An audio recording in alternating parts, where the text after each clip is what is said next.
श्री स्वामी समर्थ. नमस्कार मंडळी. आनंदाची बातमी आहे. या 3 राशींच्या आयुष्यात दुर्मिळ धनलाभ आहे. दुर्मिळ धनलाभाचा योग आहे पुढच्या आठवड्यामध्ये. राशी भविष्य काय सांगतं, चला तर मग पाहूयात.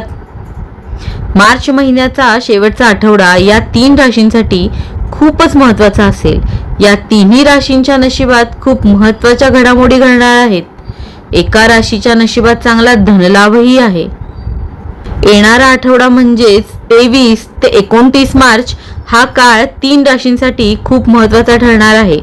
या आठवड्यात मंगळ ग्रह कुंभ राशीत प्रवेश करणार आहे. त्यामुळे 3 राशींसोबत नेमकं काय काय होणार हे जाणून घेऊया. मेष राशीच्या लोकांच्या आयुष्यात पुढच्या आठवड्यात अनेक चांगल्या गोष्टी घडणार आहेत. घरात धार्मिक वातावरण असेल. पैसे खर्च करताना काळजी घ्या.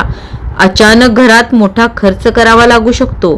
छोटी मुलं आजारी पडण्याची शक्यता आहे, त्यामुळे काळजी घ्या. सिंह राशीच्या नशिबात या आठवड्यात मोठा धनलाभ आहे. अचानकपणे अडकून पडलेले पैसे मिळण्याची शक्यता आहे. कुटुंबात आनंदी वातावरण असेल. उद्योगात गुंतवलेले पैसे तुम्हाला चांगला नफा मिळवून देतील. दुसरीकडे आई वडिलांनी दिलेल्या सल्ल्याचे पालन करा. मकर राशीच्या लोकांनी आर्थिक व्यवहार करताना काळजी घ्यावी. मित्रांकडून पैशांची मोठी मदत होऊ शकते. कामाच्या ठिकाणी चांगली संधी मिळू शकते. आयुष्यात नैराश्य आल्यासारखे वाटेल, परंतु खचून न जाता प्रयत्न चालूच ठेवावेत. या प्रयत्नांचे भविष्यात फळ मिळेल.